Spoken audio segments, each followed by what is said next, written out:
Hello, good evening everyone, and welcome back to the third episode of the introduction to Duel Links. My name is Status, and today we will discuss deck building strategies for beginners and for intermediates, for you to be able to play this game on a high level without even having to spend a lot of gems and a lot of time to build it. So, before we start with the actual content of the video, I have to mention two things. First and foremost, on August 7th there will be a new event which we will discuss in depth, and until then I will have uploaded every important introduction you need for the Duel Links game. And on August the 7th we will discuss in depth the event that will come. I don't know which event it will be, but I'm really sure that this will be a very fun event to attend. So, and without further ado, let's start with the deck building challenges. In order to do so, we will pick the character who we unlocked in the previous episode, and that's Bones. As you saw in the last episode, Bones didn't have any good cards in his deck. He only had a Pumpkin, King of the Ghosts, with 1800 attack and 2000 defense. It's level 6 monster, not the best you can have. So we will try to make a deck which is suitable for a Duel Links for the Duel Links environment and suitable for us to play. So, in the first episode I introduced you to the 4 areas. We are now at the Duel Studio, as you can see on the top, and we will enter the Duel Studio. And as you can see, we have the 6-7 categories, and we will go to the deck editor slot and pick Bones' deck. And as you will see, last episode I think we deleted all the cards that were in Bones' deck. So, no, we didn't. As you can see, Bones has a very weak lineup of monsters. There's no spells or traps, nothing at all, and the strongest monster he has is a 1300 normal vanilla monster, and like I said, Pumpkin King of Ghosts with 1800 and 2000 defense, nothing that spectacular. And now we will delete the deck completely, and now let's go to the basic stuff. So Duel Links is, you have to keep that in mind, that Duel Links is a very basic Yu-Gi-Oh game. You have 3 monster slots, you have 3 spell and trap slots, 1 field spell slot, your graveyard, and your extra deck. I mean, very basic.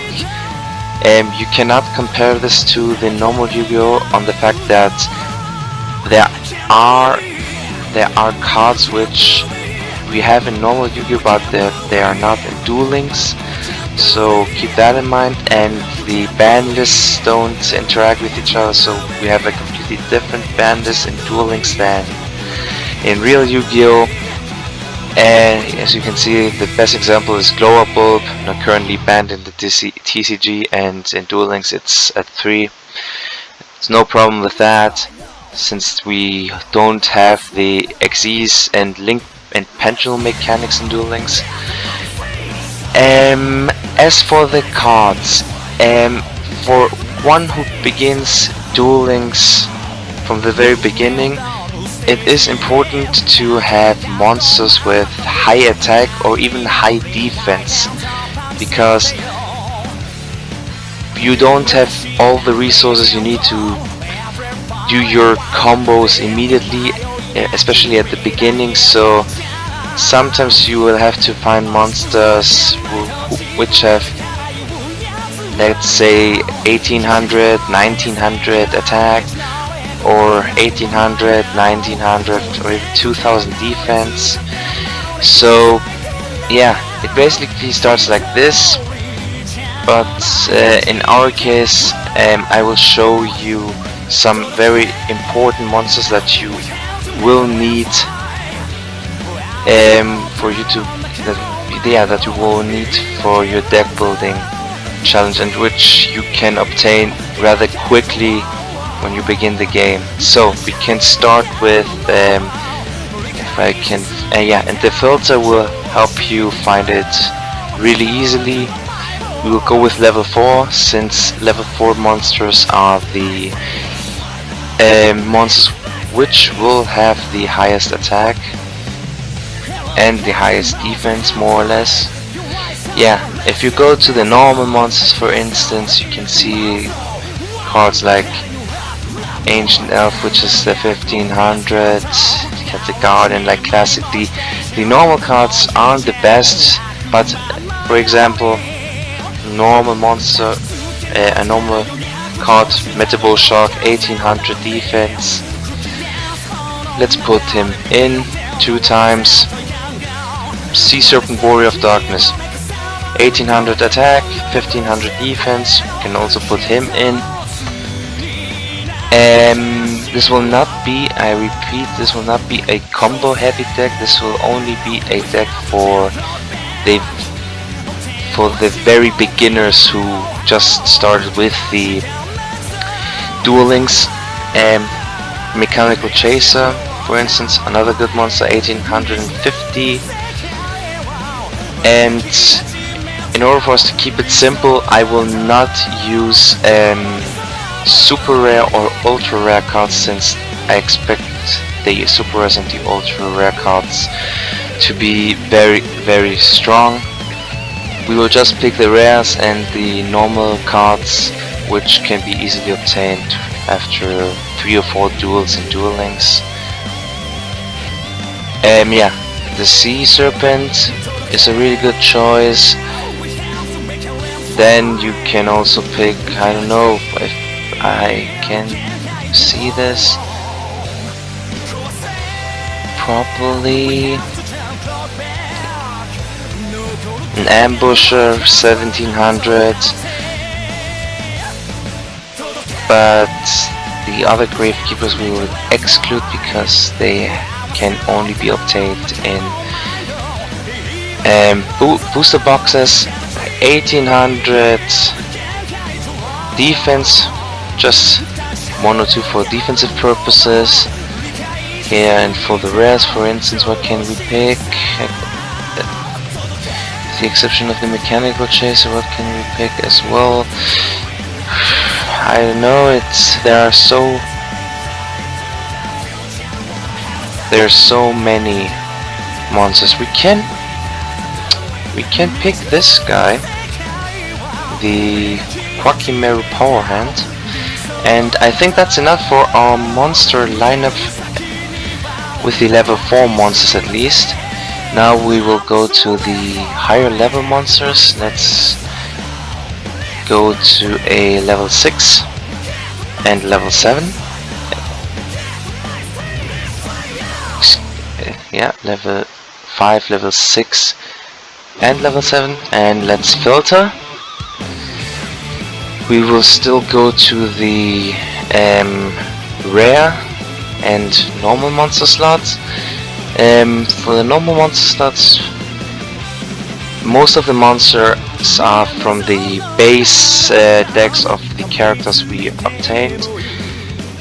One really good monster which you can pick in the rare slot, and which you can also purchase at the merchant sometimes, is the Maximum 6, 1900, and gains 200 attack points for equal to the die roll.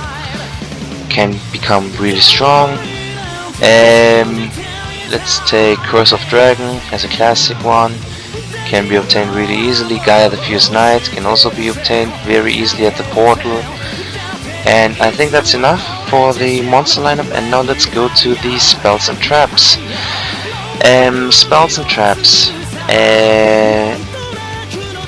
At the beginning of Duel Links, it is very important for you to know which sets to open in order to obtain specific cards that can help you go further on with the duels.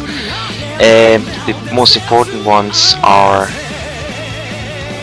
the enemy controller, which is very important to have 2 times. Draining Shield, very important. Wall of Disruption, for me one of the best cards in Duel Links, period. And what we will also include in our spell and trap lineup is the Sakuretsu armor and the kunai with chain. All these cards, spells and traps which protect your decks, can be obtained through packs, which I will show you later on. For the extra deck, you don't need an extra deck for now, since at the beginning of Duel Links you're in the introduction and the extra deck is not that prevalent.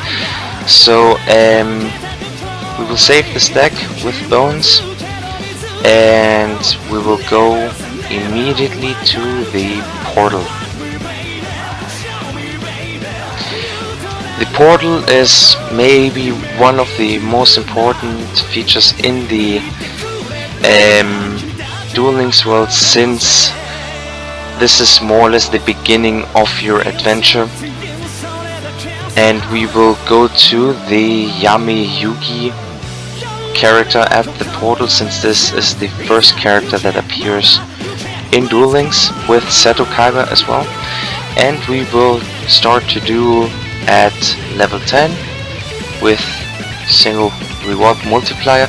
And as you can see, you can obtain Gaia the Fierce Knight, you can obtain Baphomet, Gazelle, King of Curse of Dragon, Dark Magician Knight, Magician's Knight's Title, and many more cards if you're lucky.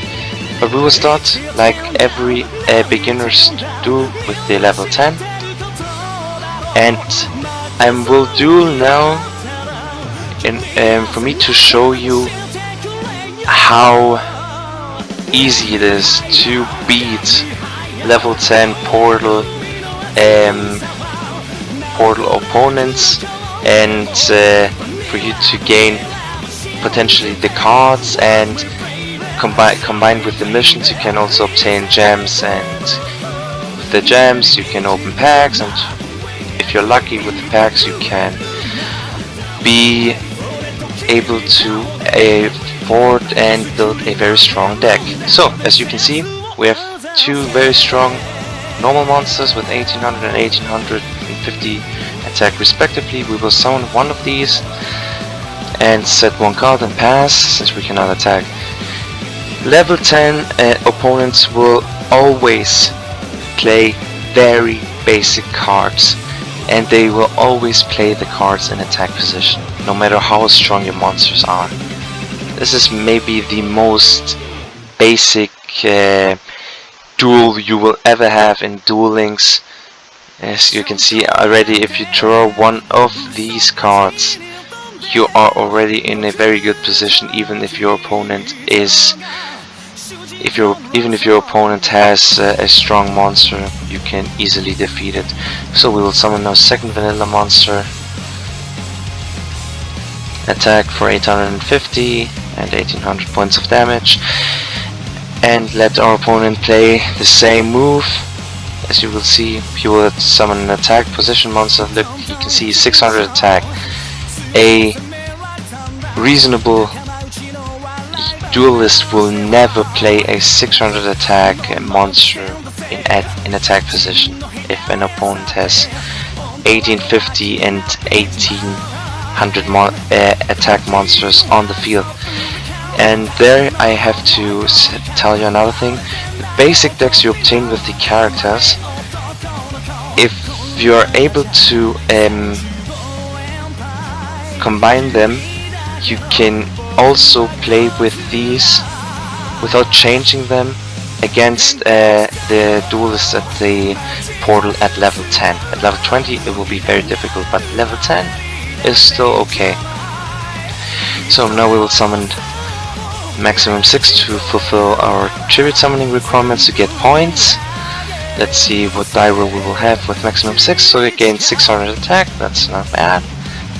This card can gain maximum of 1200 attack and push himself to 3100 attack points, which is still absurd for a rare card which can be obtained really easily in the merchant department. Now we have a bit of a loading screen, but that's okay. We won the duel. This is something which is not the problem, but yeah, let's retry again with the connection. I don't know what's wrong, but this is something which is not difficult. So as you can see, one victory and we already leveled up, and the more you level up, the more gems and cards and skills you get. Until level 8, 9, it's almost every second duel is level up, and every third duel at maximum, and you can obtain gems without any problems at all. Okay, as you saw, it's roughly easy with only a few basic strong monsters. You can easily beat over portal opponents and get rewards, level up, get gems in order to open more packs and so on and so forth. So with that out of the picture, we will now go to the shop, and this is the place where I will introduce you to some very important boxes which you definitely need to open before you go explicitly to other boxes to build specific decks. One of the first boxes I opened a bunch of was Valkyrie's Rage. Valkyrie's Rage is, for me personally, one of the best sets you want to open as a base player. You not only have a lot of monsters which are very potent and very strong, like for instance Dunamis Dark Witch, Fiend Mega Cyber, Sura Priest, Dimensional Alchemist, and the list goes on and on and on. Here you can have a lot of strong monsters for building a proper starter deck. Here 1650, 1600, what else you need? A normal card, easily obtainable. And strong cards, yeah, like Mayfist is okay, Tiva is okay, but this is not the focus point. The focus point are the level 4 monsters, which are the normal ones. They are really strong, and if you're lucky enough to get one of these 4 monsters, then you're very good to go, especially with Fiend Mega Cyber. This is, at the early stages of the game, a very strong card. Yeah, previously I mentioned cards like Wall of Disruption, Enemy Controller. I cannot remember correctly where these cards are, but I'm really sure that it is in one of the earliest sets.